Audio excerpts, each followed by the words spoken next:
The 14th century was destined to be a long one for the Balkan world.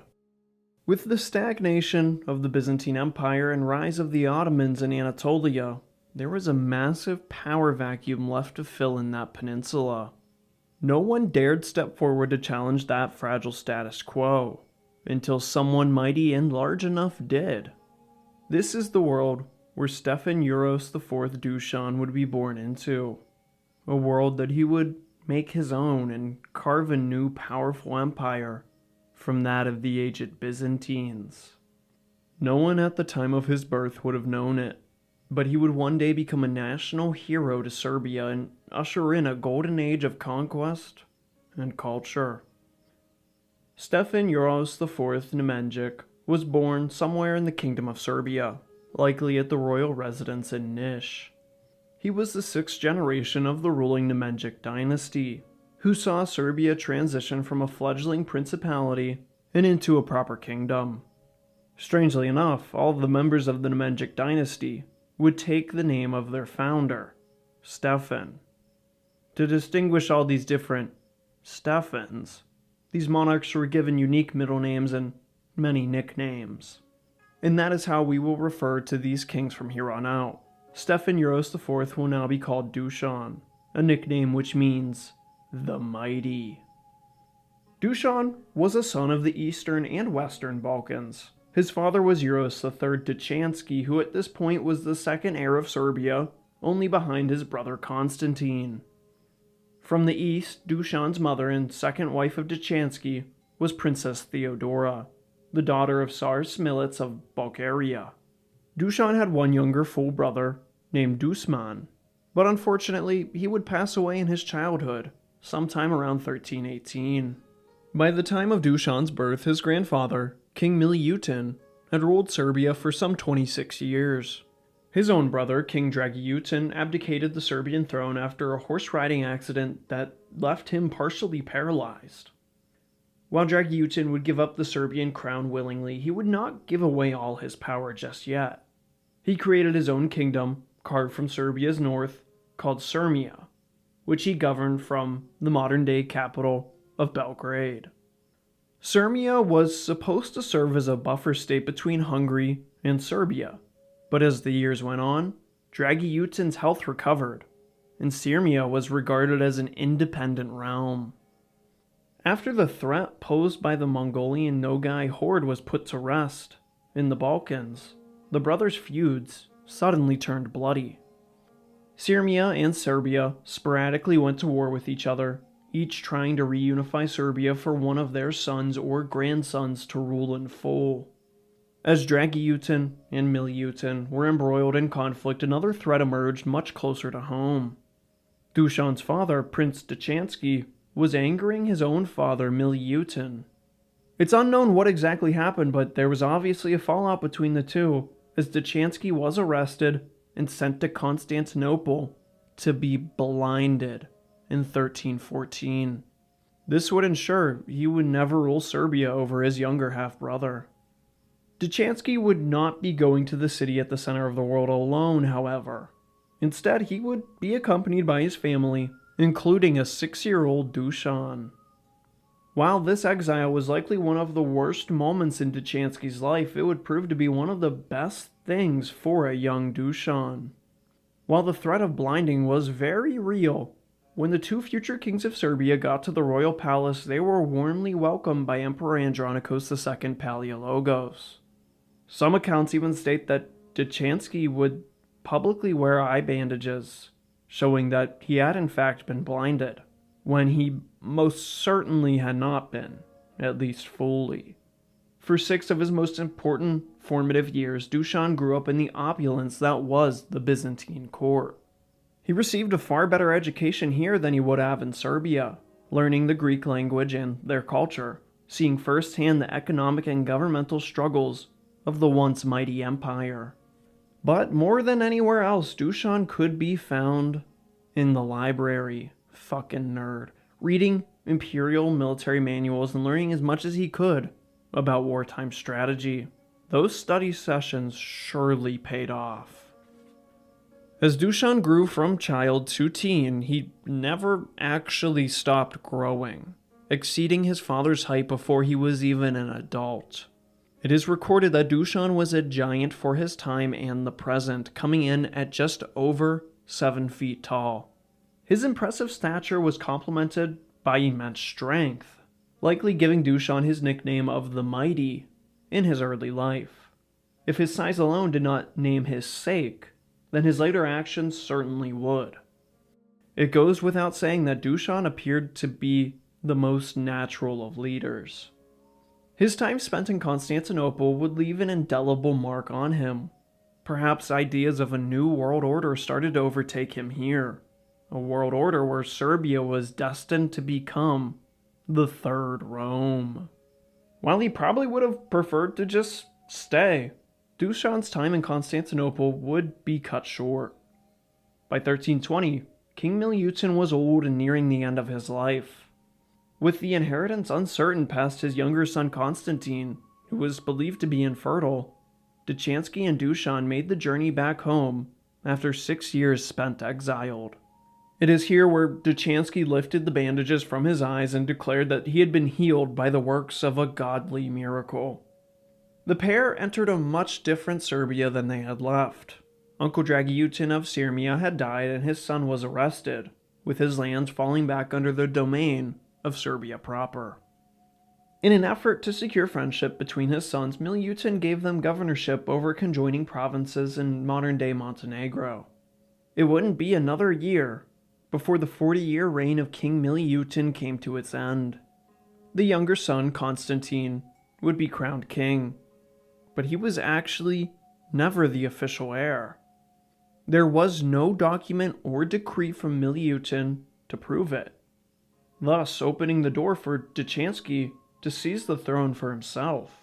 To make matters worse, the imprisoned son of Dragutin and king of Sirmia, Vladislav II, was released from prison. With help from Hungary and Bosnia, Vladislav II reasserted his reign over Sirmia, which notably had lost Belgrade to Hungary in 1319. Stefan II, the ruler of Bosnia, called the Ban, even took the Serbian provinces of Usora and Soli. Serbia now had 3 kings and multiple wars, but within only 10 years, they would have but 1 emperor. Using his God-given restoration of sight as a rallying point, Decani gathered an army, went next door to his younger brother's province of Zeta, then killed King Constantine before their father was even cold. In 1322, Decani would become the king of Serbia. A 14-year-old Prince Dusan would be given the governorship of Zeta, indicating that Dusan was indeed his heir. Then, he made it impossible to ignore when Dusan was proclaimed young king, right beside his father. Vladislav II was the only thing that stood in the way of Decani and a unified Serbia. War broke out that next year, which would see Vladislav be defeated and flee north. Meanwhile, his Ragusan allies did what they could, attempting to hold on to forts Decani was intent on taking. In a shrewd move, King Decani gathered all the merchants he could from Ragusa, which was a lot. They were basically another merchant republic in the same vein as Venice or Genoa. Anyways, he then confiscated their lands and wealth until the defenders surrendered. Knowing what your enemy loves the most means you can deprive them of it, and this is a prime example. Most of Sirmia fell after the Ragusans left, but Vladislav continued the fight supported by now Bulgaria, as well as Bosnia and Hungary. He chose to fight Decani again in 1324, but was defeated and left Serbia for Hungary, where he would spend the rest of his life. Decani was now the sole king of Serbia, lending him his official title of King of Serbs and all maritime lands. As if there wasn't enough already, more family drama came in the form of Dusan's own parents. King Decani would divorce his second wife, Theodora Smilets, in favor of a Byzantine princess. There was nothing personal about this, however, as Theodora's family had been ousted from Bulgaria and a marriage was simply no longer strategically viable. Meanwhile, in Bulgaria, the new Tsar, Michael Shishman, settled the scores and divorced his first wife, who was Decani's own sister, Anna Neda. Her and her children would be imprisoned on the edges of northeast Bulgaria, as far away from Serbia as they could get them. Like in Serbia, the Bulgarian Tsar married another Byzantine princess. With these two political marriages, Serbia and Bulgaria were now on the opposite sides of a Byzantine civil war. In 1321, the grandson of Emperor Andronikos II, Andronikos III, started a rebellion based around Thrace, finding an easy ally in nearby Bulgaria. Meanwhile, the old and ineffective Andronikos II found an ally in the king he had refused to blind. Now Serbia and Bulgaria were being pitted against each other. Both countries were at the same power level and would balance out this war, which lasted for 7 more years. But within a few years' time, Serbia would be fighting more than just one war. In 1325, Duke Vojan raided the wealthy city-state of Ragusa, plundering its trade goods and leaving. But Ragusa was a better ally than enemy, for they controlled practically all the trade in that region. The Ragusan Merchant Republic simply embargoed the Serbians. Soon enough, Decani came begging to renew their old alliance and reopen trade. The Ragusans accepted, if only to fill their own pockets for the time being. It wouldn't even take a year, and Decani would be faced by both the Ragusans and now their protector, the Banate of Bosnia.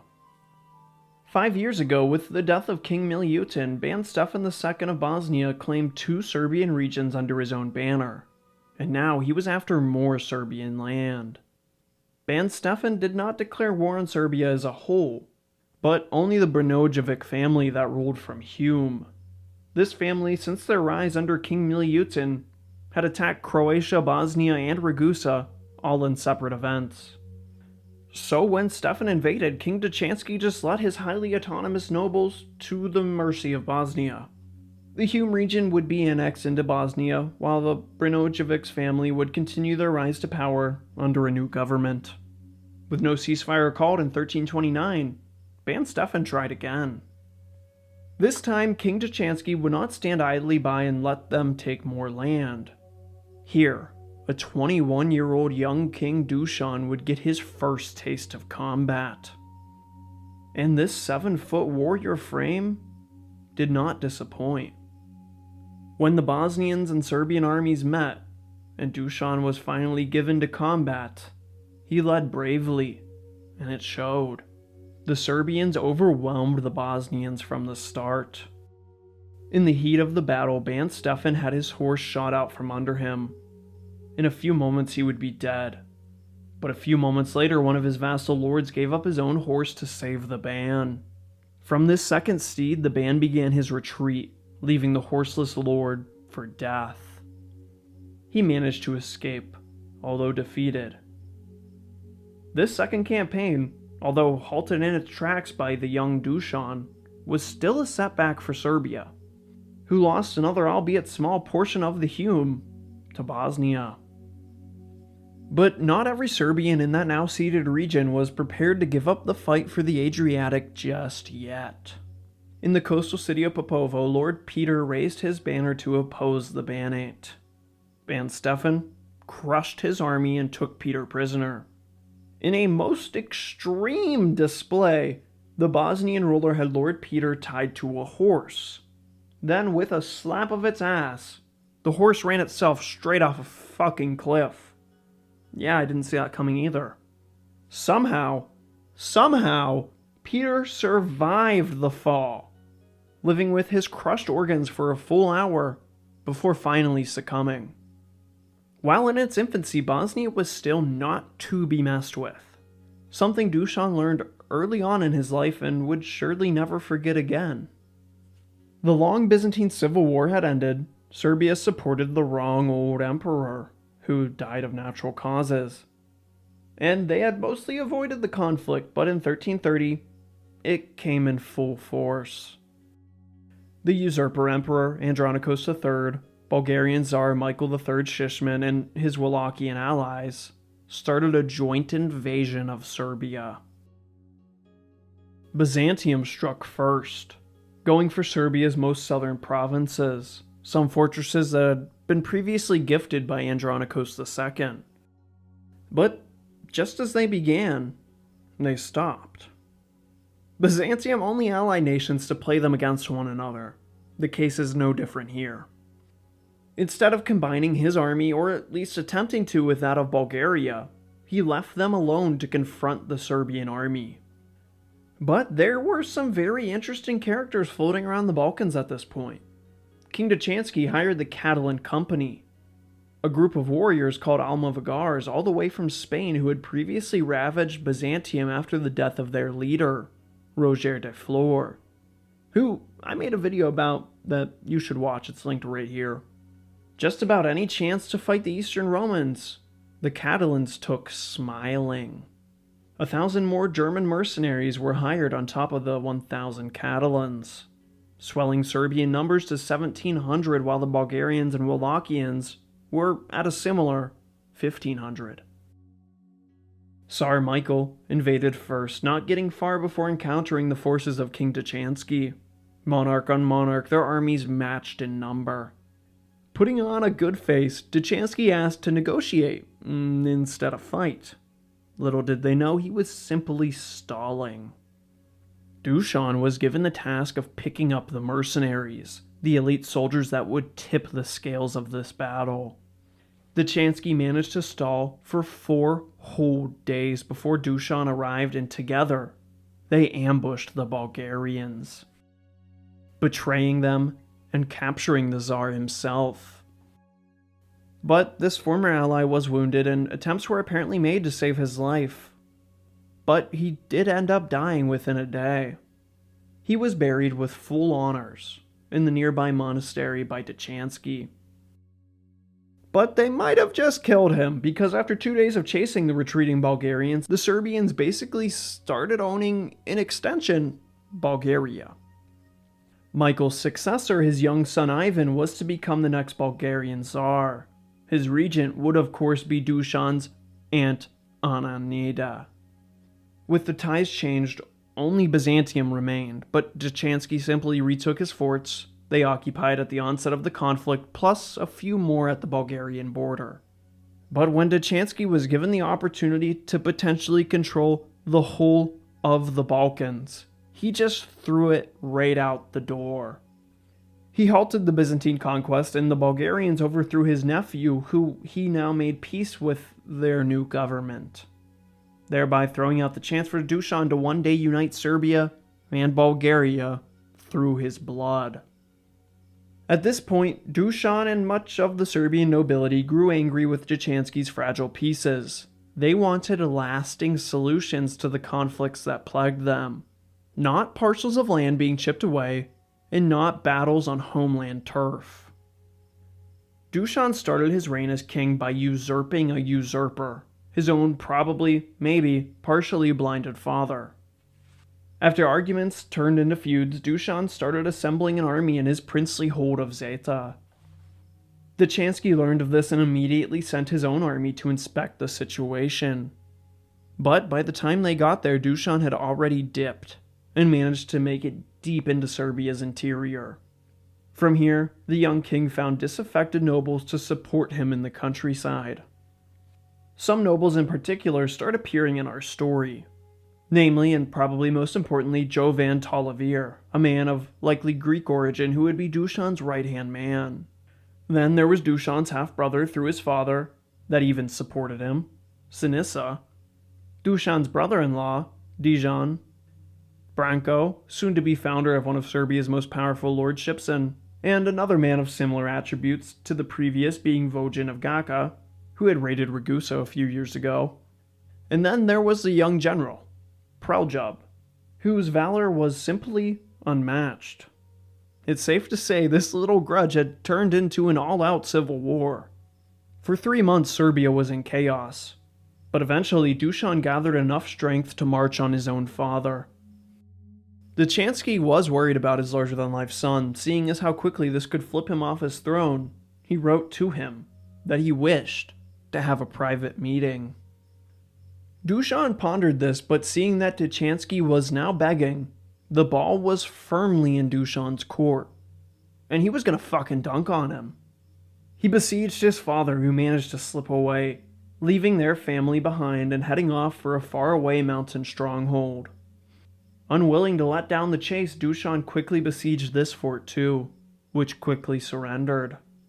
Hereby taking his own father prisoner, the half-blind Decani would be imprisoned for the second time in the mountaintop maximum security keep of Zvikan fortress, where he would die soon after, perhaps a delayed judgment on the part of Dusan, slaying his own father.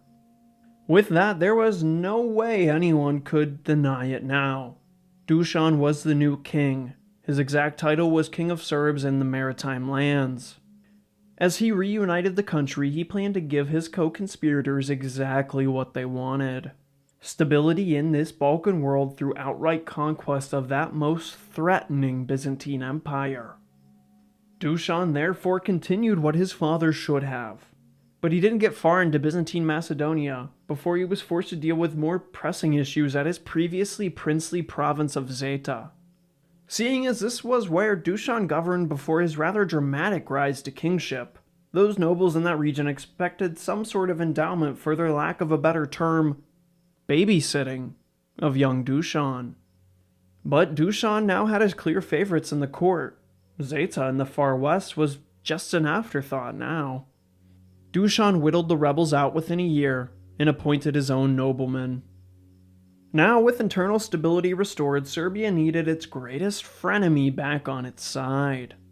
Byzantium, after leaving their Bulgarian ally, literally for dead, attempted to attack them, but utterly failed.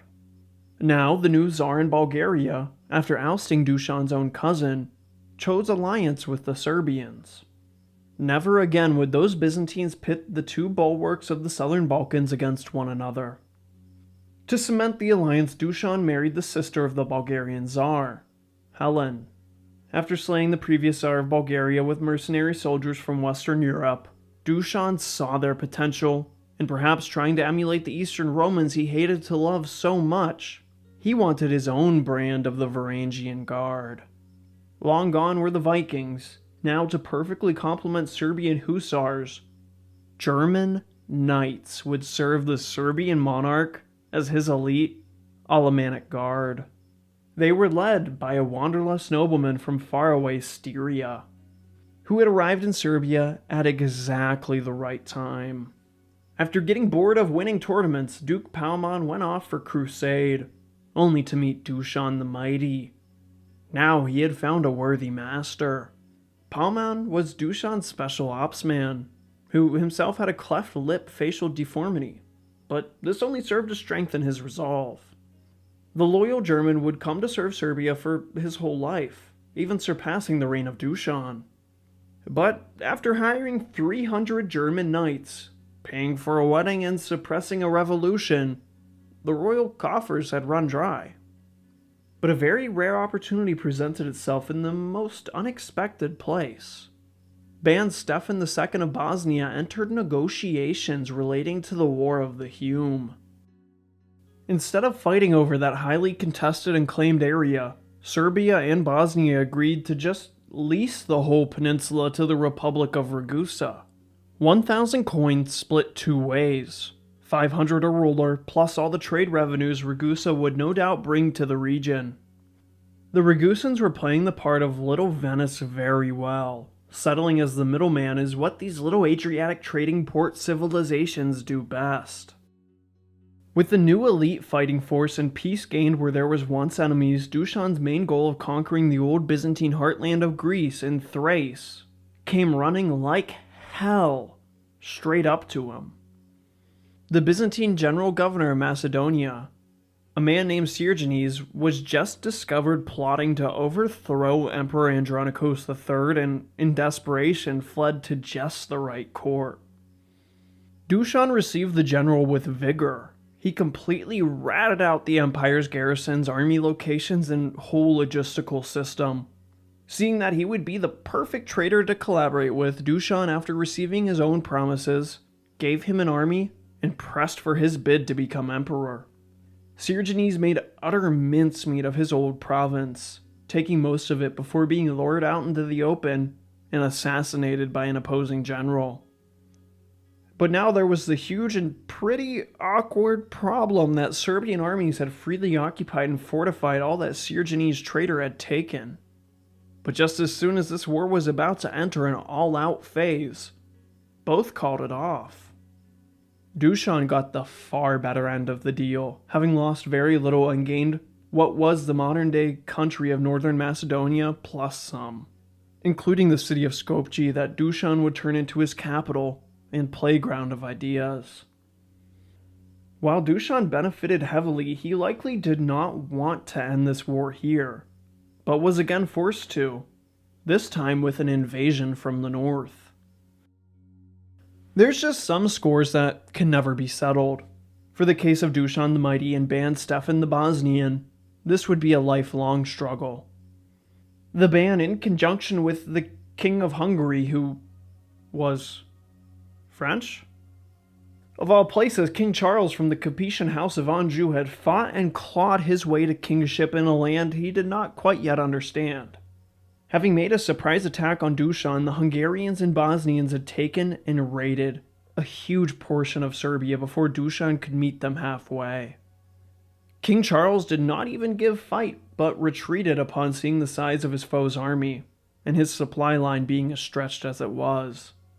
Dusan and the Serbian horse archers had the pleasure of chasing these men all the way out of Serbia, killing many with hit-and-run tactics and even getting close enough to wound King Charles with an arrow in his leg. With the Hungarians in no position to defend their now open border, Dusan had the pleasure of recapturing the city of Belgrade itself, Serbia's modern-day capital. For King Charles, he would recover, but this new limp in his leg would be a lifelong reminder to not mess with his giant of a neighbor. But just as Dusan was beginning to gain his footing, starting to grow his notoriously long hair and beard, welcoming a son into the world, and overall nailing it so far, he got terribly sick. Dusan the Mighty, his enormous presence, was shaken for not just a few weeks, or even months, but years, as a debilitating disease took firm hold of him. It looked as if this young king, full of so much promise, would never get to see his grand plans play out. He looked to be on his deathbed. Only time would tell. But through moments of weakness, he lingered on for years in a sick state. Some guesses on his disease are as good as mine. With this, Dusan was forced to take a step back from running the kingdom. His trusted nobles really helped him through this time, and they stepped up for him. While a time of illness and fear for Dusan, for Serbia, their king's illness, funnily enough, meant peace for 6 years. We'll take it. Had Dusan's story ended here, he would have been remembered as that one tall king who murdered his father and then died of gigantism prematurely. But you don't gain a nickname like the Mighty for nothing. Dusan, through sheer will, miraculously recovered from his near-death experience, and by the end of it, he was a changed man. Having been that much closer to his own mortality, it appears that Dusan Nemenja had a bit of a midlife crisis and tried to become the Byzantine emperor. This is funny, but just hold on with me, this is real shit. In 1341, Dusan joined another Byzantine civil war. This time Andronikos III had died and his successor was ill-prepared to meet the challenges of these endless rebellions since the Third Crusade. Like before, there were two contestants who had the same goddamn name, and a huge last name to back it up. Emperor John Palaiologos was challenged by one of his father's most influential generals, good old John Kantagozenos, the last half-decent Byzantine emperor, in my opinion. Dusan and Serbia were again well positioned to play both sides of the conflict as it benefited them. With Serbia on one side and the Ottomans on the other of Constantinople, this civil war would pit the greatest players in the region to take their slice of Byzantium. Not only this, but Bulgaria was dragged into it. Although behind closed curtains, the Serbians and Bulgarians were working together, whichever side they landed on. At first, Dusan stayed out of the conflict until yet again it came straight up to him on a silver platter. Kantagizanos, after initial success, was starting to lose, so like Originz, he pleaded for the mighty king of Serbia to help. While the wannabe emperor promised to grant Dusan the custom of capturing whatever land they may take. But Dusan had no intention of actually giving his ally a thing. But these Eastern Romans weren't the only dangers lurking around. In the microscopic backdrop, the Black Death had crept its way to becoming another horseman in this war. Serbia suffered from the plague, but compared to the unhygienic Western Europe, they fared pretty well. But this first wave very much so took its course. Both sides were weakened to the point where Dusan and Kantagizanos were gaining ground, but were in dire need of reinforcements. So that next year they tried again, and this time Serbia captured much of Western Macedonia and even Albania. While the Albanians were one of the three major ethnic groups that were making up this kingdom, they were largely left to their own devices by Dusan, who did not disturb their nobility or governance in the slightest. Only sometimes did he forcefully convert them from Catholicism back to Orthodoxy. It was as if they were under Dusan's protection, and this diplomatic passivity would pay dividends for both sides, with the Albanians contributing 1,500 light cavalry to the Serbian army. From here his title would change to King of Serbia and the coast, and now Albania. But here there was another border with who else but the French. Where are these guys coming from? As an extension of the Sicilian crown owned by the same branch of the Angevin dynasty that the Hungarian King Charles was from, they owned the Albanian port city of Dyrrhachium. This little city and the surrounding region would be one of a few thorns Dusan could never remove from the borders of his empire. In the following years, Dusan would take all of historical Macedonia, excluding the now nearly enclosed coastal city of Thessaloniki, which the Byzantines managed to hold through their still well-established naval superiority. The Serbian heavy cavalry on land were becoming a more dangerous force by the day under Dusan. But despite serious efforts, the mighty king could never emulate his other tall, autocratic counterpart, Tsar Peter of Russia. Where Peter built up and modernized Russia's navy from the ground up, Dusan was not only at the mercy of the Byzantine navy and their ships of fire, but also the Venetians, the Ragusans, and the like. There was simply no way Dusan could compete with all of these navies on a major scale. This, more than anything, would hold back his already major expansions. So the Serbians just took what was easy pickings.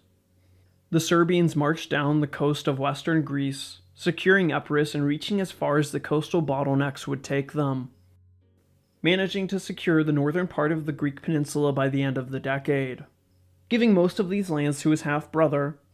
By this point, Dusan, who simply had no problem working with and actively betraying his own promises, broke up with Kantagizanos, taking all the land he wanted with him, and joined the other side of the civil war. With the tide shifted, the resourceful Kantagizanos took his ally from one sea to fight the enemy on the other side. In a prelude to decades of all-out warfare for the Christian kingdoms of the Balkans, the Serbians met a Turkish army. But this was not the first time. It was a second. A few decades ago, Dusan's grandfather, King Miliutin, had fought an inconclusive battle at Gallipoli in service to the Byzantine crown. But these weren't the Ottomans. They did not join this war just yet, but a much smaller Turkic beylik in Anatolia, the Emirate of Aden. The Turks smashed Dusan's greatest general, Preljub, who had so far been undefeated. This was a major setback, but only for a few years, as Preljub ended up taking the rest of northern Greece and becoming its new governor. Serbia now controlled more Byzantine lands than the Byzantines themselves, who were reduced to just Thrace and a few other coastal cities in the Aegean. And with the empire uncertain on who their proper emperor should be, Dusan decided to throw his very large hat into the ring. Although he was firmly of Serbian and Bulgarian blood, on Easter Sunday of 1346 in his new capital Skopje, Dusan the Mighty, in his typical over-the-top fashion, had himself crowned Tsar of Serbs, Albanians, and now the Eastern Romans, or Greeks. And then again, in typical fashion, Dusan garnered the more inaccurate but way cooler full title of Emperor and Autocrat of the Serbs and Greeks, the Albanians, and the Bulgarians, on Christmas Day of that same year. The audacity to claim to be Emperor of Bulgaria and Byzantium without owning their largest cities. The Byzantine perspective on this must have been a weird feeling. Some giant from the north was now claiming to be a Roman emperor?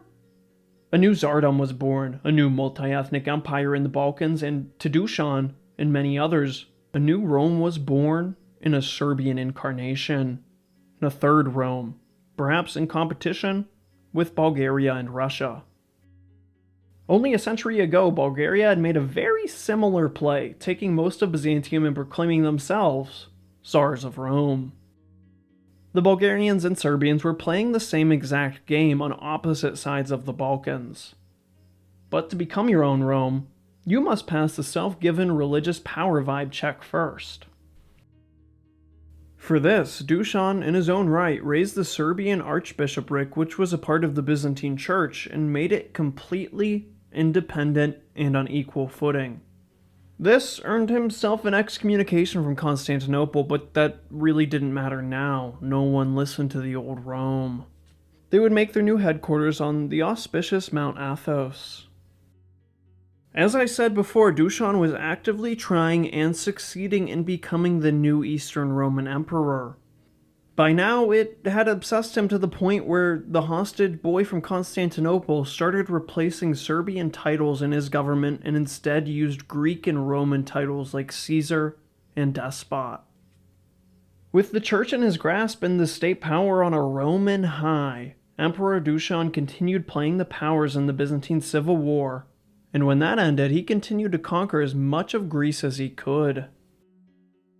With his self-assured grandeur, it was clear Dusan was en route to take Constantinople. All he needed was a navy. Of all people, Dusan wrote to the Venetians, who did tease the idea of sacking Constantinople for a second time, but in the end decided against their best interests to help strengthen the growing Serbian Empire. With his land-based empire reaching its natural maritime borders, Dusan made an effort not only by changing his titles to suit his new subjects, but also sought to adopt a new law code that paralleled that of Eastern Rome's. In 1349, Dusan's code was circulated around the Serbian Empire.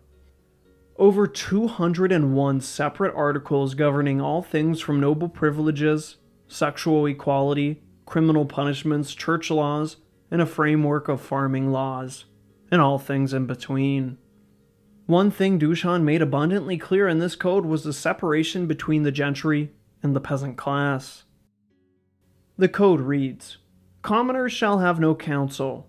If anybody is found participating in counsel, let his ears be cut off and let the leaders be singed." Yeah, this was an empire built like many of the incarnations of the Roman Empire. The peasants were at the mercy of their feudal overlords fully, and Dusan did just fine in maintaining that depressing status quo. Although the original document has been lost to time, likely under Ottoman conquest, many pieces of it survive, and it is considered the most influential constitution in Serbian history, perhaps next to the emergence of Yugoslavia. Dusan, in a reflection of his life, made his own rules. Now, at the peak of his glory, Dusan decided high time to settle an old score with Bosnia and their wise Ban Stefan II. He intended to retake the region of the Hume, which had been stolen from Dusan as he was still the young king. To ensure his victory this time around, Dusan bribed a considerable number of Bosnian nobles to join his side of the war, as it began in 1350. As planned, much of the Hume fell without a drop of blood but a trickle of gold. With his new Bosnian allies, Dusan found himself controlling a force of some 60,000, when most European armies plagued by the Black Death could not even muster half that. But Ban Stefan knew better than to challenge his old rival with his own, much smaller army. Instead, he played a defensive action this time around, choosing guerrilla warfare to slow the oncoming wave of, by now, a more experienced Serbian military. Much of Bosnia would be raided as the Serbians were given free rein, but only a few fortresses fell. But this conquest had far more reaching ambitions than just taking the Hume or even all of Bosnia. Dusan received word that his sister, Jelena, who had married a Duke of Croatia that had since expired, and she had inherited his land, was in trouble from all sides. From within, Hungary and Venice preyed on these Dalmatian coastal cities. But Dusan sent a force led by his German bodyguard Paldam to save his sister. The German knights secured the region but soon found out the situation was in fact untenable. Moreover, these people had less interest in joining a multi-ethnic blob of a fighting empire and more interest in trade. So after trying to sell it to the Venetians for a proper navy, and then rejected, the Dalmatian coast was given to the King of Hungary. Not Charles anymore, but his even more French of a name sounding son, Louis. Jelena left Croatia unscathed and returned to her brother's court where she lived out the rest of her days. Meanwhile, in the Hume, the Fabian strategy of the Ban was paying off as he recaptured the region, much to the anger of Dusan. Dusan offered peace and to split the Hume between them again, but Ban Stefan did not heed any treaty in seriousness. He somehow defeated Dusan as a young king and an experienced emperor. Truly a great rivalry and an underdog story from both angles. Dusan was forced to stall his losing Bosnian campaign, as Emperor John Cantagezenos had come back with a vengeance and began retaking the land Dusan had betrayed him for. A group of Turks in Byzantine employment had even raided all the way to the capital, prompting Dusan to take his army to someone more willing to fight a proper battle than the Bosnians. Cantagezenos had made serious inroads into the Serbian Empire, but was turned back and all the land was restored to Tsar Dusan in time. The emperor, for all his efforts, posted a decent military career, but not an exceptional one. This he supplemented with his building of popular support. One great and Roman-approved way to do this was to construct magnificently decorated buildings. The capital, among other cities, were funded by the Tsar, but even then he contributed heavily to building and maintaining churches, as any king of the time would do. Perhaps in an attempt to reconcile his sins, he renovated the monastery of Visoka Decani, that his own possibly kin-slain father rested in. He finished the structure for him. In the same line, he also renovated his mother's monastery of Banjska. Not to mention his funds to Jerusalem sent to the church his grandfather King Milutin had constructed, which totaled 500 coins a year to maintain. Of all these architectural achievements, the St. Archangel's Monastery was Dusan's crowning achievement and sooner rather than later, his nearly final resting place. Although its life was a short 100 years as the Ottomans raided and then used it for stone for their own buildings, it was a Goliath of a church complex. Or should I say, a double church complex. Made complete by its own walls and bridge. This was the zenith of Serbian architecture and gave rise to a whole new style of building called the Morava School, that features very tall, but thick, churches with multiple steeples and geometric outlines and sculptures galore. What more could you want? 1354 was perhaps the most important year in the history of the Balkans. In an embarrassing mistake, the Byzantine Emperor, John V Palaiologos, who Dusan had previously supported, gave a single fortress to the Ottomans located on the Gallipoli Peninsula. Way sooner than anyone thought, the Ottomans were now competing with the Serbian Empire, invading their sphere of influence. And with this most unfortunate news, an unexpected attack came from an equally aggressive and expansionist king to Dusan, King Louis the Great of Hungary. At this point in his long reign, Louis was just out for blood, attacking or being attacked from all sides seemingly non-stop in an effort to expand Hungary, and despite Croatia being given to him by Dusan, he still wanted Belgrade back from the war he had fought with his father so many years ago. Louis did manage to retake that city, but Dusan responded in force, and to avoid another arrow in another French-Hungarian king's knee, King Louis took his loss and made peace with Dusan. While Dusan had practically replaced the Byzantine Empire at this point, this fact also painted a huge target on his back. He was now the predominant Orthodox power. This meant that Catholic nations under the sway of the Pope, like Hungary, could attack Serbia with little repercussions from the Vatican. On top of this, Dusan was desperate to fulfill his dream of ruling Constantinople and began looking for allies by giving himself to the Pope. In 1355, the stereotypically named Bishop Peter Thomas arrived in Serbia to convert the population. Dusan had no real intentions of destroying the church he had just built from the ground up. He just wanted to crusade with the cool kids. Thus, he didn't allow any of his army to join the bishop's sermons, as to not stir them. But his mercenary German bodyguard disobeyed this order, including their captain, the infamous Palman. When Dusan confronted him on the matter, he told him that they would defend their faith even if that meant confronting the whole Serbian army. The emperor did not press the matter further. Ultimately, Bishop Peter, Tom, Leo, John, whatever, saw right through Dusan's crusading scheme, and the conversion of Serbia halted. He returned to the real Rome. After all, Dusan had made a habit of persecuting certain groups of Catholics in his empire, not the Germans and Catalan immigrants, but the mainstays, and mainly from them, the Albanians. An effort that found too much success to be called a good thing, but would ultimately lead to more stability during the reign of Dusan. With no naval help coming from the west, Dusan started building his own navy in efforts to take Constantinople. He wasn't so far from his plans falling into fruition when the first and giant Serbian Tsar suddenly collapsed like a tower and died on December 20th of 1355. My guess would be something to do with his 7-foot frame, whose heart had probably struggled to supply with a decent blood flow. He would be buried in the church he had built, although it was looted and mostly destroyed. Dusan's grave was left intact though, and he was reinterred in Belgrade in 1927, so his remains may be celebrated and protected. But let's just say, for the fun of it, Dusan the Mighty lived to attack Constantinople.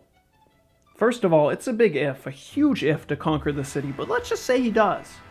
This could have left the Ottomans on their side of the Aegean and could have prevented Ottoman expansion into the Balkans and perhaps even their conquest of Constantinople. But history shows us what happened after the death of Dusan the Mighty, and it was not good. The massive void left by his larger-than-life presence would be filled by his 10-year-old son, who would be remembered in contrast as Euros the Weak. So I'm sure you have a picture of how that went. Interestingly enough, Dusan is the only member of Serbia's Nemanjic dynasty to never be proclaimed a saint, despite putting the Serbian church on equal footing as Byzantium's. I can see why they didn't name him a saint, because he most definitely was not one. Although he is celebrated as a great king, that does not always translate to being a great person. While he contributed so much to Serbia, he could turn on his allies at a moment's notice and his own religion if it benefited him. Dusan, of all the kings in the annals of history, had enormous rays of kingly aura just oozing out of him that are unmatched. A man so utterly dripping an aura that only the opulence of Rome could match him. After spending his childhood in Constantinople, I think Dusan had a rare and severe case of Romabuism, like I do. While he never took Constantinople, as he had always dreamed, Dusan took a people that never knew empire and made them the most powerful state in that region. While most of his conquests can be chalked up to a weakening of Eastern Rome, sure, Dusan inadvertently ensured the Serbian Empire would be Europe's front line against the growing threat of the Ottoman Turks. Today, Dusan is remembered as Serbia's most powerful human of all time, and the archetype of a medieval king. For a flash in the pan, a giant ruled a multi-ethnic empire in the Balkans. The man was history's tallest emperor, and that should say enough.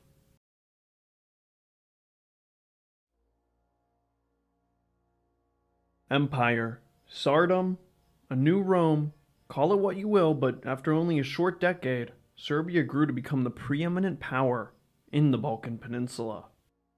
Under the sway of a mighty and awe-inspiring king, this was achieved. With the folly of a young and perhaps weak-willed czar, would this juvenile empire crumble in on itself. In a world where the average age of any great empire is 250 years, we will find out why the great Serbian Empire missed the mark by nearly tenfold, only ruling their corner of the Western Balkans for a little under 25 years. The man blamed the most for what can only be described as an utter collapse is of course the one on top, Tsar Stefan Uros V.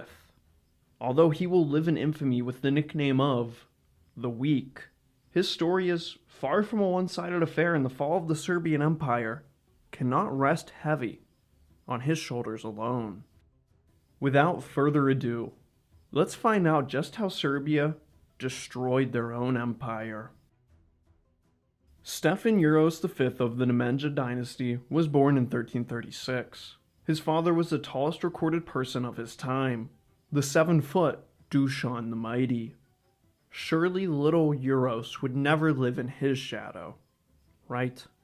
I mean, dude is just doomed from the start. And like Dusan, his son was a child from both the Western and Eastern Balkans. His mother, Helena, was a Bulgarian princess, sister to Tsar Ivan Alexander. Together, this couple would have 2 more children, a daughter named Theodora and another named Irina. When Uros was born, his father was already balls deep into his favorite pastime of devouring the Byzantine Empire, province by province, and growing Serbia by that same number. This, however, would be cut short, as Dusan contracted a grave illness and appeared to be leaving this world as soon as his son had entered it. Uros wouldn't even be 2 years old before his father was bedridden. Perhaps his earliest memories would be beside this bed, as the illness lasted 3 years, ending when Uros was nearly 5 years old. But the king miraculously recovered and somehow came back even mightier, despite his physicians' likely best ignorant attempts to cure him in a medieval fashion. With Dusan's education being a well-founded one in Constantinople, he likely ordered his son taught in a very similar manner, learning the classics and Greek as a second language, if not to understand his own future subjects. Far before the end of his own education, a 10-year-old Uros would be handed the crown. Usually an occasion involving the death of a predecessor, the only death at this 1346 Skopje coronation celebration was that of the old Roman Empire, and the birth of a new. Dusan the Mighty crowned himself emperor of Serbs, Greeks, and Albanians, handing the kingship crown of Serbia off to his son as he moved on from prince to junior king. Here his kingly education would have accelerated, as the young Uros was taught firsthand how to govern the Serbian heartland while Dusan controlled the rest. He did not disappoint. The boy was smart, but beyond that, he was a kind soul, as we will come to see, perhaps too kind. No one feared him. No one really hated him. All were simply waiting for whatever happened after the death of the feared and respected Dusan. And luckily for Uros, that day didn't come for another 10 years. While building a fleet to fulfill his lifelong dream of snagging Constantinople, Emperor Dusan died suddenly, perhaps due to poison. If he had just waited a few more months to drink that hemlock-flavored wine, perhaps the whole course of what followed his life and his empire could have been avoided. Euros was crowned emperor to much fanfare, but he was only 19. The legal age in Serbia to rule solely as king was 20. These few months would be the most crucial, especially if he was to fill the massive vacuum left by his father.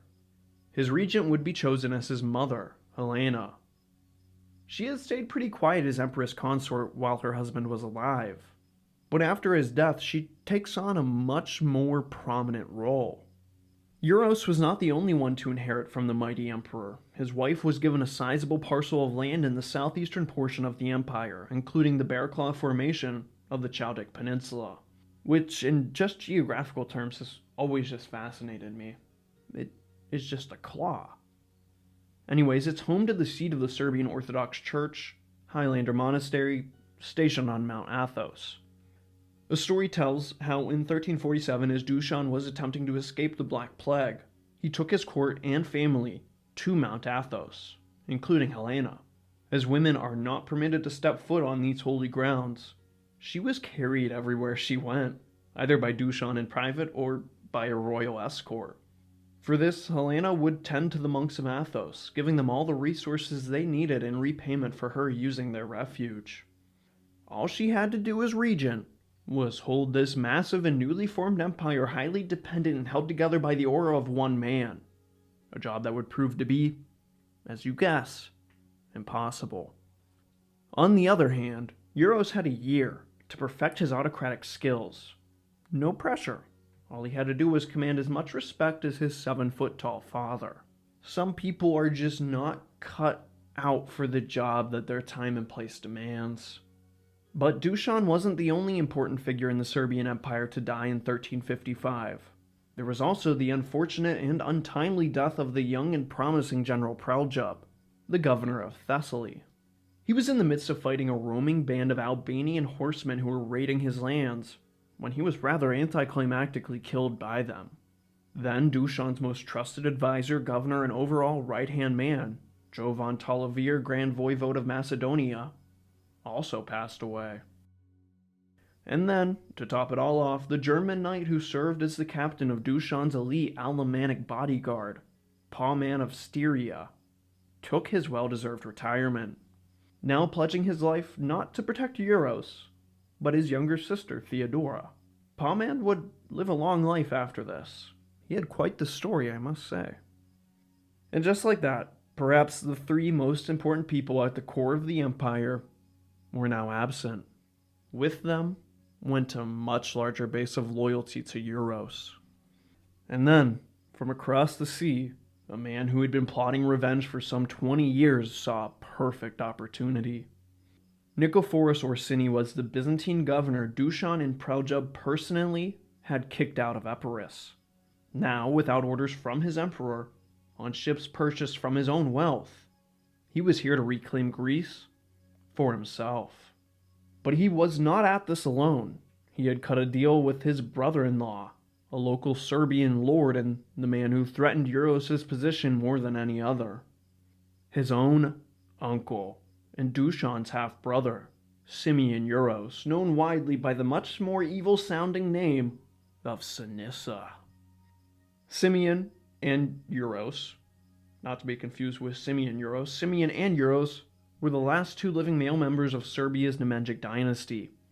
And with this regency, it appeared to Sinissa ever more so that he was the man for the job of emperor over his inexperienced nephew. And for the record, he was probably right. A deal was struck between Orsini and Sinissa, where the latter would give up Thessaly and his personal hold of Epirus in exchange for the rest of the Serbian Empire. All they had to do was unthrone a boy king. Orsini beached his forces and met initial setbacks in Thessaly in the form of Preljub's widow. Eventually, the Greek-born Orsini garnered enough support from the locals to oust the Serbians. From here, the Byzantine moved to Epirus, sending Sinissa away to his destiny in Serbia. Simeon Euros declared himself emperor of Serbs and Greeks hereafter, now attempting to steal his nephew's title right out from under him. A few southern lords joined him, but none of them were lords in Serbia proper. Sinisa marched on Zeta, hoping to reclaim the old capital, only to find stiff resistance from the Balsic family who governed the region. And here, a year later, after Greece had been retaken by some Byzantine dictator and his uncle wanted nothing more than his head, was Stefan Euros V finally able to rule Serbia with his word alone. And now, with so many challenges already facing him, Euros was forced to rely on the same advisors and nobles who had managed his short regency. In exchange for their service, Euros made a habit of paying them with land and titles, a trend over his reign that would come back to bite him. He was emperor, sure, but behind closed doors, Euros commanded little respect and begged for help. Not a good look. He was not wholly complacent, though. In this initial moment, he had to prove to his subjects that he had the ability to protect them. In 1356, Matthew Kantakizenos, brother of retired Emperor John Kantakizenos, invaded Serbia, hoping to make quick work of Dusan's overextended realm and perhaps convince Nicephorus Orsini to rejoin the Byzantines as a governor once more. But he didn't get very far before Euros sprung to action. Learning that Matthew would travel directly through his mother, Helena's lordship, Euros ordered his army for the first time to make quick ground to the edge of his empire.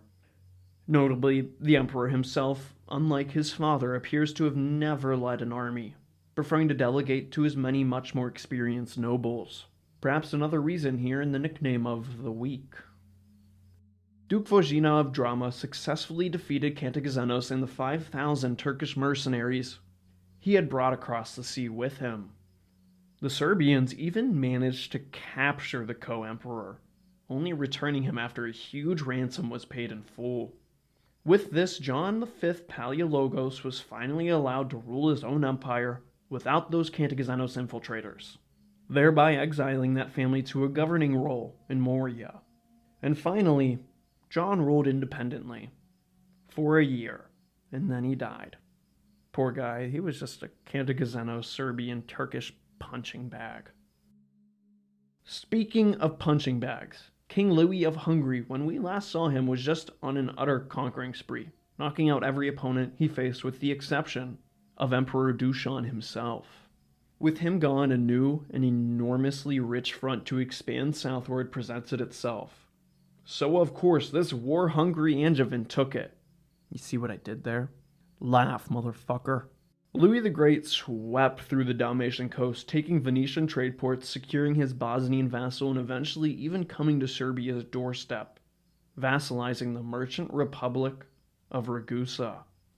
And then what did Uncle Sinisa do but invite Louis to help him conquer Serbia?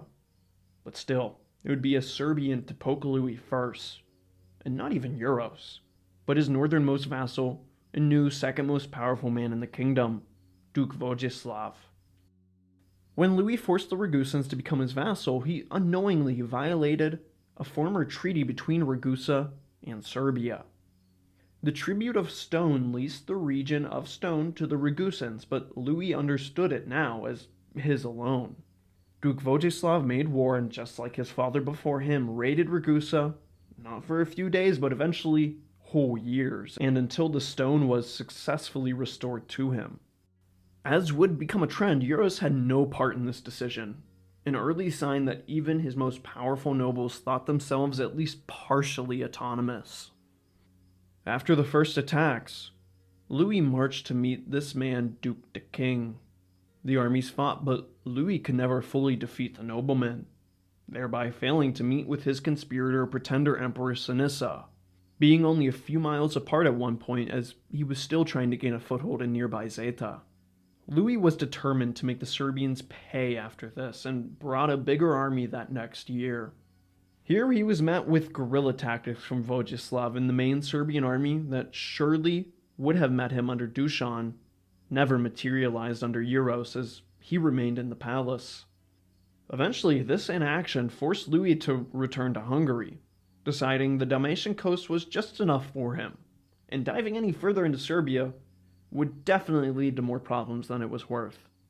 While Euros seemed to be a palace emperor, at this point he was at least an active one. He issued numerous charters in the early days of his reign, many of which were land and title grants given to minor nobles.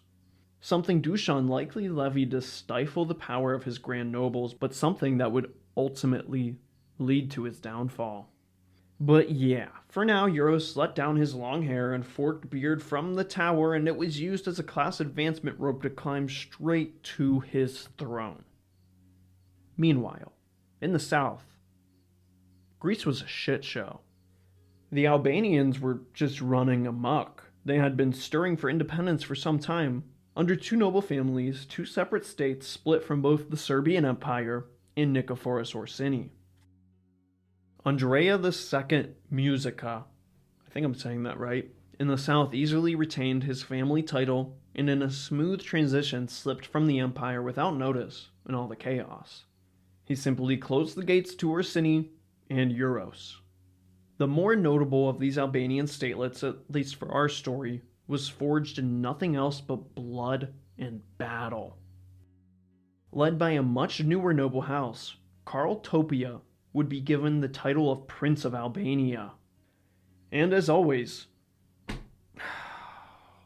the French. The French appear, out of nowhere, as his mother was of Angevin descent from the Kingdom of Naples. To make up for this, Karl Topia did end up kicking the Angevins out of Albania, momentarily. As Nicephorus Orsini made inroads on the region, Karl Topia gathered numerous Albanian nomads and mustered a massive militia. If the Serbians wouldn't deal with him, they would just take care of it themselves. At the Battle of Achilles, the Albanians would utterly crush Nicephorus Orsini and slay yet another ruler of Thessaly. Let's remember, the only reason Orsini invaded is because the Albanians slayed Preljub. They created the problem, and by themselves, ended it. One might think that after this, the Albanians might try their own hand at empire, and at least take some of Epirus. But they never really did. The two states grew, only a little, perhaps content to themselves, or perhaps due to the return of one Simeon Euros Sinissa. Sinissa, for all his attempts, never gained any serious control over his Eta, so upon learning of Orsini's demise, he returned to basically just step into his place. Seeing as Simeon had at least momentarily given up on the Serbian throne, he began to play significantly more heavy into the Greek side of his bloodline. He was a descendant of Byzantine emperors after all, so he started using his mother's maiden name of Paleologos and became an Eastern Roman pretender instead of a Serbian one. What a fucking scumbag. Oh. With this, he won the support of the Greeks against the Albanians and secured not only Epirus, but also Thessaly for himself. With the Albanians and most of the Greeks out of the Serbian Empire, Euros' title of Emperor of Serbs, Greeks, and Albanians sounded less and less powerful, all while Euros was giving ever more powerful titles out like candy. With his uncle now removing his Nemenjic last name, Euros was now the last of his dynasty. It was paramount and overdue that he marry and have child immediately. Why Euros didn't marry earlier is a real mystery. It's not uncommon for 24 to be the age of first wed in medieval Europe. But considering he was the last of his line, they usually just overlook age at that point. At any rate, a suitable bride was found in Anna of Wallachia, daughter of that same region's voivode. At this point, Wallachia wasn't even a Bulgarian vassal, but a Hungarian one. Euros had waited so long that he now had to negotiate a strategically insufficient marriage with one of his rival's own subjects. Not much is written of the two that survived, but she remained his wife until death. After Euros had managed to keep at least a portion of the empire alive by a hair, he actually got to enjoy some rather normal years. During this time, his nobles may have expected him to, do something about the Hungarian, Byzantines, Albanians, and heck his own uncle, but he really didn't. This definitely made him look weak, and the nobles began having thoughts. These thoughts were realized when the boogeyman moved in next door. Of course, I'm talking about the Ottoman Empire, who in 1362 conquered Adrianople from the Eastern Romans. The nobles looked at this, looked back at their complacent king, and completely fucking lost it. They panicked. One by one, they either loudly and proudly left the empire or simply slipped away. Some nobles of closer blood relation remained only defensive allies with Euros, while others were plotting his downfall.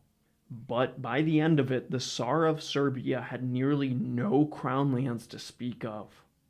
The most notable and still allied nobles to split from the empire were Lazar and Nikola Altimanovic. They teamed up, securing each other's position. Zeta fell with the Balsic family, staying neutral with all but the new Albanian states. And then there was the south. A whole different type of separation was felt here. This is where Euros giving away titles and land willy-nilly got the best of him. Most of the established gentry died out, were overthrown, or their lands gradually seized by a new strata of nobility. A rival noble class at that. Hailing from Prelep Macedonia, here come the real villains in Euros' story. The Mirnjikovic brothers, Vukašin and Jovan. Vukašin grew ever closer to Euros, growing his domain through friendship, while Jovan grew closer with Euros' mother Helena. Insert your mom joke here, but both of these men would end up ruling alongside and practically replacing both of them, and then eventually actually replacing them. Now cut off from his mother, who had no choice but to side with Jovan, Euros chose not to act, even as everything around him fell apart. He just kept giving more and more land to Vukašin in hopes of keeping at least one noble on his side. It didn't take long for the brothers to control nearly all of what was left of the southern Serbian Empire, while Euros had but a capital. But Vukašin had his eyes set on that too. After everyone had their fill of using and abusing Euros the walkover, some of them actually got back to the whole giant looming threat of the Ottomans coming to kill them all. The Tsar of Bulgaria, southern Serbia, through the Mirnja brothers, soldiers from Bosnia and Wallachia, and to lead them all was King Louis the Great of Hungary, formed what would become the first major crusade against the Ottoman Empire, thereby fulfilling one dream of Dusan the Mighty, with Serbia finally joining a crusade. While Euros did not join in on the fun, trust me when I say he dodged a bullet. The emboldened crusaders marched to Adrianople and set up camp on the eastern banks of the Maritsa River. Overconfident, with victory assured seeing as the main Turkish army was in Anatolia at the time, the crusaders did not have forward scouts and did not even bother to have a night watch. For many, their first night in Ottoman territory would be their last. A force of only a few thousand, perhaps even hundreds, ambushed tens of thousands of crusaders from all over the Balkan world. Many never woke up, many drowned in the river running, but somehow all four major leaders on the crusader side were lucky enough to make it out alive. But it was clear, Christendom had just bluffed its one chance to defeat the Ottoman Turks before they truly rose to their full power. Vukašin returned to Serbia, perhaps convinced he had to do something more drastic to prepare for the inevitable. Having nothing more to give but his own crown, Euros split that too with Vukašin, naming him co-king of Serbs and Greeks on equal footing with him. But we all know Euros had no power anymore outside the few possessions he was allowed to manage. The childless Euros now had only to wonder who the next king past him and Vukašin must be. In 1367, some hope momentarily came in the return of General Governor Preljub's son, the now all grown up Thomas. He had spent his time around a few Serbian courts around Greece, biding his time until finally striking Simeon Euros and depriving him of Epirus. Remember, Thomas was a grandson of Dusan the Mighty and seems to inherited only his unsavory traits, as well as his father's talent in battle. He focused his full attention to the Albanians, fighting, capturing, and torturing them to surrender. And then he started calling himself the Albanian Slayer. If you have to call yourself a nickname, then chances are you probably didn't earn it. For all intents and purposes, Thomas appeared to be a merciless tyrant and not interested in coming to save Euros, Serbia, or anyone unless they wanted to kill some Albanians with him. By this point, Euros had been firmly beaten into submission. The state of the empire was at conclusion now. Only with him, and with one last opportunity, could Euros the Weak escape his gilded prison. He was finally going to fight. Not for just his right as sovereign, but for who exactly the next king of Serbia would be after his death. Switching sides now away from Vukašin, with no children and well into his 30s, he wasn't going to have a kid at this point. But maybe, just maybe, you could pass it to a distant family member in the north, instead of the son of the guy who stole his own crown out from under him. Euros should have done this a long time ago, but I guess now is better than never. And so the man so many called the Weak fled and went off to gather any nobles he could, presenting the empty role of Prince of Serbia as an opening to assistance. This stirred the northern bulwarks of Lazar and Nikola Ottomanovic to action.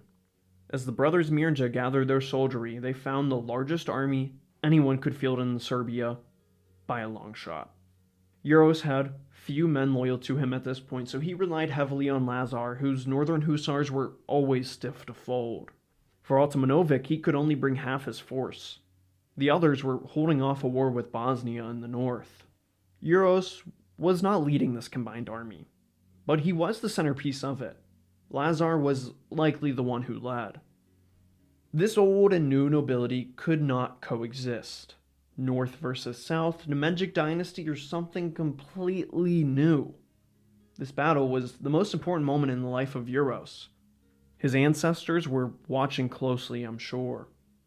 For the first, and I'm sure not the last time, a field in Kosovo would decide the fate of Serbia. And Euros completely fucking fumbled it, dude. He got himself captured early on in the battle. Lazar saw this and then retreated. The only brave action that day was endured solely by Nikola Ottomanovic and his half-sized force. He fought on, wounded numerous times all over his body until he could fight no more, calling for a retreat. His men dragged him back to the north. Eyewitnesses say he died here, but he probably just had so much blood loss he lost consciousness. Once they patched that up, he was good as new. His abandonment would leave him with a new enemy. Lazar, his supposed ally, had left him for dead, and he would never forget it. With Euros as a true prisoner of war now, he was likely placed under house arrest, although a pretty light one, seeing as how agreeable Euros was as a man. With no one to challenge it now, Vukašin appointed his son Marko as Prince of Serbia, thereby officially replacing the Nemanjic dynasty and their 2 centuries of prosperity. Vukašin had some dreams of reunifying the empire here, at least in the south. He attacked Andrea II Musica in his Albanian principality and somehow lost to this much smaller country. Let's remember why Vukašin and his brother were overthrowing a dynasty and creating a new class of rulers in the first place. It was simply to defeat the Ottomans, and they couldn't even beat some goddamn Albanians. And then the Ottomans stepped their first into Serbian lands. Jovan Mirnja's lands that shared a border with the Turks was looted, but not even that much of it. Of the 2 brothers, Jovan, with his closer border, was in charge of creating and leading an offensive to finally scare the Turks from the Balkans. With no support but from their own territories and a minor Albanian lord, the brothers marched to the Maritsa River for a second time in their lives. With no crusade to assist this time, they still fielded an almost equal number to the previous campaign. The fate of Serbia and most of her able-bodied men, let's remember, rested in the hands of 2 brothers who were so foolish to fall for the same trick twice. At this point, Adrianople took the name of Edirne and was now the second and Balkan capital of the Ottoman Empire. Sultan Murad I was fighting in Anatolia with the main army. Another perfect time to strike. This time, Vukašin and Jovan avoided crossing the Maritsa River and stayed on the western bank of it. From here, they were safe to get one last premature party to expel the Ottomans for good. Once everyone was well and drunk, sleeping soundly, maybe some puking in the corner, The Ottomans sprung their trap. Vukašin had failed to use scouts again and only set up a relaxed and half-drunk guard. If he had scouts, he would have found a few thousand Ottomans lurking in a nearby forest, observing their every move. Splitting his force in two, the Turks slipped into the camp and utter chaos arose. The brothers did not believe it until it was already too late and the Ottomans had made it right outside their tents. Jovan took a small retinue of men and dove into the enemy, the only man to take action against a foe they outnumbered some 10 times over. Instructing his brother to make a break for it and cross the river to safety, here Jovan would give his life. Vukašin made it to the river, but drowned in its dark currents. Most of the Serbian army and that new class of nobility were slaughtered that day, and the Maritza ran scarlet with their blood. This defeat stamped the final nail in the coffin of the Serbian Empire. Now the Ottomans could practically walk into southern Serbia without its own men there to defend it. But this did leave Euros as the sole king, which was very awkward for about 2 months before he died at the age of 35, having no land holdings and no children.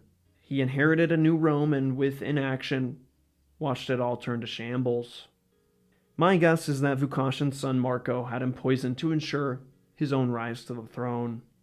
And so Serbia's Nemanjic dynasty died out. King Marko was not very well respected in his time and failed to bring the nobles under his sway, just like Euros had. Euros was proclaimed a saint 211 years after his death for his goodwill alone. I mean, after looking at the life of this guy, I feel like there's every opportunity there that his own nobles or somebody else would have just poisoned him. But he was just such a nice dude that they couldn't. Maybe Marko did, but he was, Marko. He was buried in Jazak Monastery on Fruška Gora Mountain. I share the view that many others do when determining if Euros was good or bad, mighty or weak. He was a victim of his own goodwill towards others, his charity, his father's massive empire that he left to him, the simple threat of the Ottomans, and most importantly, he was a victim of his time and place. A century ago, Euros would have been an excellent king of Serbia, and I say that with certainty. But he was simply not emperor material and not ready to step into Dusan's massive shoes. For the Ottomans, they got exactly what they wanted and only made one small raid into Serbia. The Serbian Empire crumbled under its own weight from fear of them, and killed themselves on Turkish sabers on the same river in 2 different ambushes. Euros, true to his moniker, only weakened a state that was about to face off against what would soon become the most powerful empire in the world. Now the Serbians were left to face them without the guidance of their own emperor, and without their divine dynasty. The Serbian Empire of only almost 25 years will go down in history as one of the largest and shortest lived of its kind. What was supposed to be a third Rome had turned into a straight-up 3rd century crisis version of Rome. So was it Euros' fault? In my view, the only man who could sustain this specific empire was its founder. And without him holding it up through sheer grit, character, and stature alone, I don't think it would have ever lasted. Euros appears a scapegoat to preserve Dusan's own glorious legacy and nearsighted approach to the future beyond him. But think about the chaos if Euros simply walked away from the crown. As we can observe, this fallout proved to be much worse after his death. I really did try to give Euros the benefit of the doubt, and I think I've done an okay job at presenting the story as unbiased as I could, but I just gotta say, if Euros would have just grown one vertebrae, if he had the semblance of a backbone, maybe, just maybe, he could have done something, and I mean anything. Towards the end, the man was actively trying to manage an empire that simply wasn't listening to him. The Serbian Empire presents itself to read like a tale of the mighty and the weak. But we must remember that the mighty and the weak alike inhabit this earth, and that sometimes, and in this case, mightiness is mistaken for overconfidence, and kindness for weakness. If you'd like to support this stoic historian, feel free to do so on Patreon for as little as $1 a month and join Derek Clark, Saveclio Nazarene, Taj Guilford, Nick Mayfossi, and Lazarus Dykos, Dave J. Dalinar, and Moist Lord. Or become a YouTube channel member like Derek Clark again, Donald Vincent. What? Why? Nick Mayfossi and again, GOD, Heath Dion, Carl Brandy, and Layla, and GOK. Thank you guys for supporting the channel. I appreciate it.